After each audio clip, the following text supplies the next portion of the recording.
Rupert Harcourt. Chilling tales, paranormal encounters, every story leaves a mark. The first recording was only 9 seconds long. Rain on glass. A clock ticking somewhere close to the microphone. A man breathing through his nose, trying not to sound afraid. Then a knock. 3 soft taps, careful and polite. After that, my own voice whispered from the tape. Do not answer it this time. Hello guys. Tonight's story is The House That Answered Back. An abandoned family home, an old reel-to-reel recorder, and a voice on the tape that knew what I was about to do. Settle in. Keep the room quiet for this one. If it gets under your skin, leave a comment. Subscribe if you want more. Now, listen carefully, because the house did not start by haunting me. It started by correcting me. I worked in audio restoration then, mostly wedding tapes, old interviews, damaged cassette archives, police transfers, when a solicitor wanted something cleaned up for court. You learn to hear patterns other people miss. Bad splices, hidden edits, room tone that changes when someone lies, a breath that proves there was another person in the room. She said the owners had found boxes of recordings in the attic and wanted them digitized before the sale. Reel tapes, cassettes, dictaphone microtapes, all labeled by date. Nothing unusual. Family history, probably. The house had belonged to a retired psychiatrist called Dr. Called, Evelyn Marr, who had died without children. The nephew who inherited it lived abroad and wanted the place cleared quickly. Grafton House stood at the end of a narrow lane outside a village in North Yorkshire. Stone walls, black trees, a long front garden gone wild around the path. When I arrived, rain was moving sideways across the windscreen, and the windows of the house looked flat and blind. The estate agent, Priya, waited in her car with the engine running. You have the key code, she asked through the half-open window. Yes. Good. I am sorry. I cannot come in today. Because of the weather. She looked at the house. Because I promised myself I would not. That is the kind of sentence people say when they want you to ask why. I did not ask. I had been self-employed long enough to know that certain answers cost time, and time was money. Priya handed me a folder through the window. Floor plan, inventory, warning about loose boards in the attic, and 1 page of instructions from the nephew. Do not play the tapes in the house. I read that line twice. Why not? He says the equipment is fragile, Priya said. That is not what the line says. She pushed the folder closer. Just take the boxes, please. The attic hatch is on the landing. The electricity is off, but there is enough daylight if you are quick. She drove away before I reached the gate. The front path was slick with moss. The gate opened with a long metallic complaint that sounded too loud in the rain. I remember thinking the house had the patient look of a place that had been waiting for someone specific. Inside, the hall smelled of coal dust, wet coats, and old paper. My torch found a grandfather clock against the wall. It had stopped at 2007. The pendulum hung motionless behind the glass. Then it ticked. Just once. I stood with one hand still on the front door, no power, no wind inside, no reason for a clock that had not run in years to move. I did what people always do when the first wrong thing happens. I ignored it. Audio contractor, I called. Anyone inside? The house answered with water ticking somewhere in the walls. The attic hatch was exactly where the floor plan said it would be. The ladder came down stiffly, and above it waited a square of darkness that smelled of insulation and mouse droppings. I climbed up with my torch in my teeth and found the boxes stacked under a sheet. There were 14 of them, all labelled. Therapy room, dining room, stairwell, mother, rain. The last box had no date, only a black circle drawn on the lid. Inside were tapes wrapped in tissue, each marked with a single phrase. When the wall breathes. When the caller knows your name. When the child counts backwards. Do not answer it this time. I should have taken the boxes and left. Instead, I noticed the recorder. It sat on a small table under the eaves. A heavy, old reel-to-reel machine with chrome switches and cracked leather around the handle. Someone had cleaned it. Not years ago. Recently. The dust stopped in a neat rectangle around it. One tape was already threaded. The label said, "For the man in the blue coat." I was wearing a blue coat. Rain hammered the roof above me. The attic felt suddenly smaller, packed tight with old furniture and boxes and the dark slope of the tiles.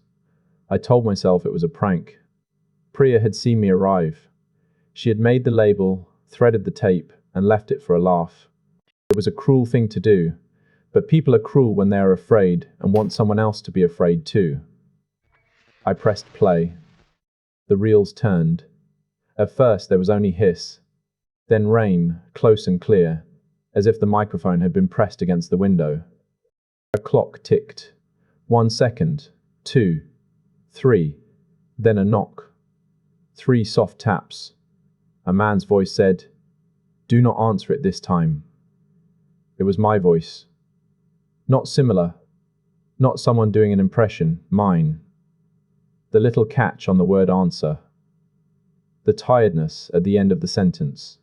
I heard myself as other people heard me, and for one horrible second, I felt as if my face had been copied and worn by something standing just behind me. The front door knocked downstairs. 3 soft taps.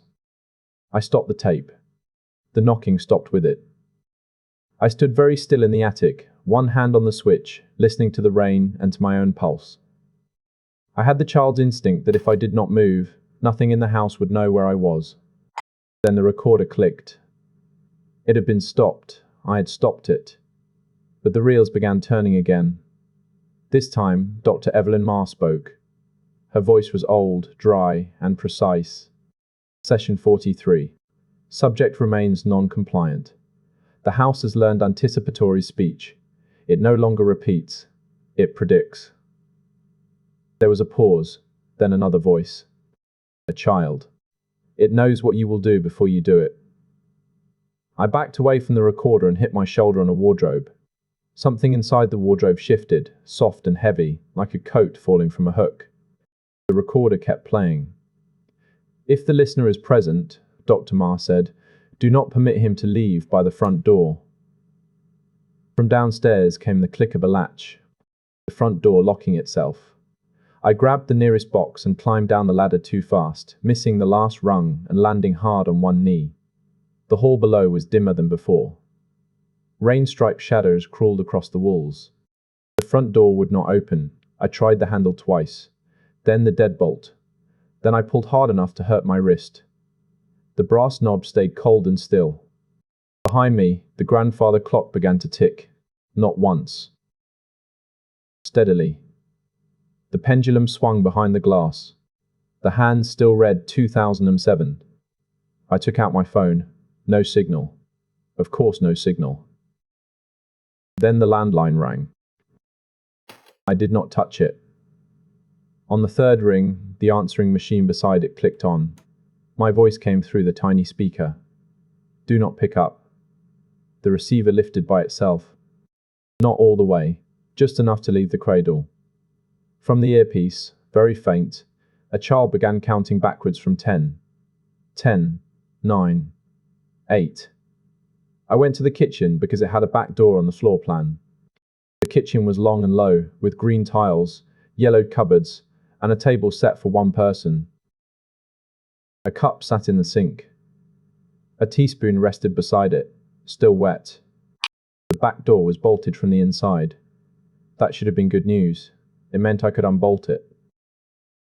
But when I slid the bolt back, the door opened into the hall. The same hall, same grandfather clock, same phone, same attic ladder hanging down like a tongue. The child on the phone reached 3. Not loudly, not violently. I shouted then. I shouted for whoever was doing it to stop. The house took my voice, stretched it thin, and gave it back from the upstairs landing. "Stop," it whispered. Then, in my voice again, "Please." I knew I should not go in. The hall phone clicked dead. The recorder in the dining room kept turning. I stepped inside. There were framed certificates on the wall. Dr. Evelyn Marr, psychiatry, trauma research, auditory hallucination studies. On the sideboard were jars filled with old fountain pens. On the carpet, around the dining table, stood 7 chairs. 6 faced inward. 1 faced the wall. The cassette recorder played a room tone so low I felt it in my teeth. Then Dr. Marr spoke again. The phenomenon prefers doors, telephones, mirrors, and recorded media. It imitates the trusted voice first, then the feared voice, then the listener's own internal voice. The chair facing the wall creaked. Not much. Just enough to show that someone had shifted their weight in it. I could see only the back of it. High wood. Dark varnish. Nothing above the headrest. Then a breath moved across the room, close to my ear. "You are hearing yourself think," it whispered. I knocked the recorder off the table. It hit the floor and burst open, tape spilling out in brown loops. The chair turned around, slowly. Its legs scraped the carpet. Nobody sat in it. But the seat cushion was pressed down, and 2 shallow dents marked where knees should have been.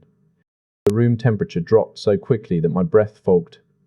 The clock in the hall began ticking faster. There was another door beside the dining room. The floor plan called it a study. I had not opened it before because the inventory marked it as empty. That was the word on the page. Empty. Not an electric light. Not a new file, not printed. A brown card folder with string around it. The kind hospitals used before everything became digital. Mercer, Daniel. Subject response notes. Inside were pages of handwriting. Dr. Marr's handwriting, I assumed. Black ink, tight lines, no wasted space. The first page said, "He will deny recognition. This is not dishonesty, it is self-protection." The second page said, "He will look for mechanical causes. Allow him this." The house uses skepticism as a longer corridor. I turned the page with hands that no longer felt like mine. The third page had only 1 sentence. He is reading this now. The desk drawer opened by itself. Slowly. Inside was a little cassette recorder, already running, its red light steady as an eye. Beside it lay a fountain pen, still wet at the nib. The pen rolled forward. Then it began to write, not on paper, on the wood of the desk. The letters scraped into the surface one by one. Asker, IT, a question. I said nothing. The pen wrote again. ASK. The house was waiting. I do not know why I obeyed. Maybe because silence had become a kind of pressure. Maybe because fear makes you bargain with things that do not understand mercy. "What do you want?" I asked. Every tape machine in the house stopped. The sudden quiet was worse than the noise. Then the study phone rang. It had been hidden behind a stack of ledgers. Black Bakelite. Rotary dial. The kind of phone that belongs in old photographs of doctors and priests. It rang once. Twice. On the third ring, I picked it up. There was no voice at first, only a room breathing. Then Dr. Marr whispered, "It does not want. It rehearses." Rehearses what? A sound came through the receiver that I still cannot describe properly. A crowd, maybe. Many people speaking with no words. Or one person speaking with too many mouths. Then the answer arrived in my own voice. The moment you let it in. The lamp went out. In the dark, something under the desk touched my ankle. I kicked backward, hit the chair, and fell into the hall. The study door shut gently. On the other side, the pen kept writing. Scrape. Scrape. Scrape. I ran upstairs. I do not know why. Panic does not choose exits. It chooses movement. The landing stretched longer than it should have. Wallpaper peeled in strips. Rain rattled against the window at the far end. Every bedroom door stood open except one. The closed door had a tape pinned to it with a drawing pin. The label said, "After he runs upstairs." I did not play it. I tore it from the door and threw it down the stairs. Something below laughed with my voice. The closed door opened. Inside was a child's bedroom. It did not belong in a psychiatrist's house. The wallpaper showed faded moons and little silver stars. A narrow bed sat under the window. Wooden blocks were stacked on the floor in a perfect tower. On the pillow was a portable tape recorder, small enough for a child. It clicked on. A little girl whispered. She made us listen until we answered back. The blocks fell one by one, not collapsing, counting. 10, 9, 8. I backed away, but the door behind me shut. The tape recorder kept playing. She said voices were only thoughts with nowhere to go. She said if you trapped them properly, they would stay in the walls.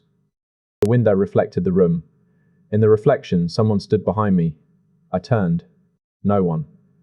I looked back at the glass. The reflection had not moved.